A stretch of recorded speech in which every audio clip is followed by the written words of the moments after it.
मुझे एक तरह से लगता है कि यूजीसी का एक्ट को सुप्रीम कोर्ट द्वारा रोका जाना ये सही फैसला हम समझ रहे हैं, क्योंकि इसमें सबसे ज़्यादा अगर घाटा हो रहा था, नुकसान हो रहा था तो देश के अनुसूचित जाति जनजाति भाइयों का। मैं इसलिए ऐसा कर रहा हूँ कि आपको बता देना चाहता हूँ कि शोषण तो हुआ है इस देश में, दोहन तो होता है, कॉलेज परिसर में, विश्वविद्यालय प्रांगण में शोषण होता है, डिस्क्रिमिनेशन होता है। लेकिन जो हमारा एक्ट शुरू से चला रहा है, अनुसूचित जाति जनजाति दोष निवारण 1956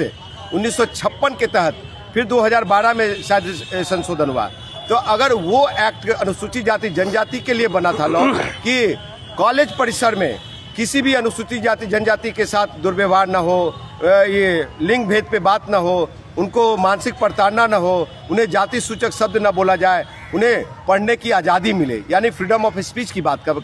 भी मैं कह रहा हूँ मैं। तो जब वो चीज़ें था तो यूजीसी फिर ओबीसी को हमारे इसमें शामिल क्यों किया? अगर मान लिया कि उसी में ओबीसी हमारे लोग के शोषण दोहन, जिस तरह से बिहार हो चाहे उत्तर प्रदेश हो, उसमें सबसे ज़्यादा अगर उत्पीड़न हो रही है तो ओबीसी के द्वारा, यानी कि जो ओबीसी में दबंग जातियां हैं, यादव, कुर्मी, कुशवाहा, धानुक जो है, वो लोग हमारे अनुसूचित जाति जनजाति भाइयों को जिस तरह से शोषण दोहन कर रहे हैं। और सरकारी आंकड़े के द्वारा 80% केसेस इन जातियों के बीच में है, यानी कि यादव, कुर्मी, कुशवाहा, धानुक के बीच में अनुसूचित जाति जनजाति का केसेज है। तो जब शोषण दोहन हम लोग उन लोग के द्वारा हो रहे हैं तो हमारा यूजीसी से एक ही सवाल है, और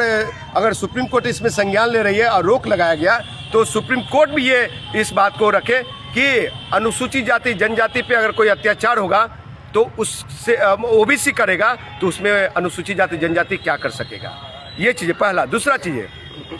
कि हम इस एक्ट में कहाँ हैं, यानी कि देश के अनुसूचित जाति जनजाति कहाँ है? विश्वविद्यालय प्रांगण में अगर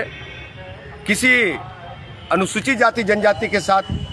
ओबीसी अगर मारपीट करता है, ये करता है, तो किस तरह से निवारण का इशारा होगा, रूप प्रारूप, ये सब चीज़ देखा जाना चाहिए। तो मेरा मानना है, मेरी मांग है यूजीसी से और सुप्रीम कोर्ट से या भारत सरकार से कि देश का जो अनुसूचित जाति जनजाति का जो पुराना एक्ट था,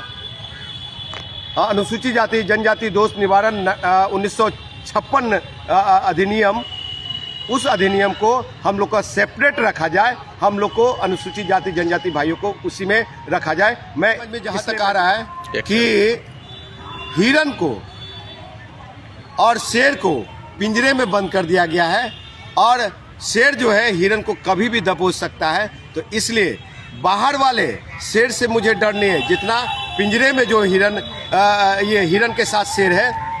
वो उससे ज़्यादा डर है। इसलिए अनुसूचित जाति जनजाति के हित में, समाज हित में, देश हित में इस बात को रख रहा हूँ। कितना आप लोग को पसंद आया, ये अपना प्रतिक्रिया हमारे फेसबुक मैसेज में और ये विचार रखें। धन्यवाद, नमस्कार।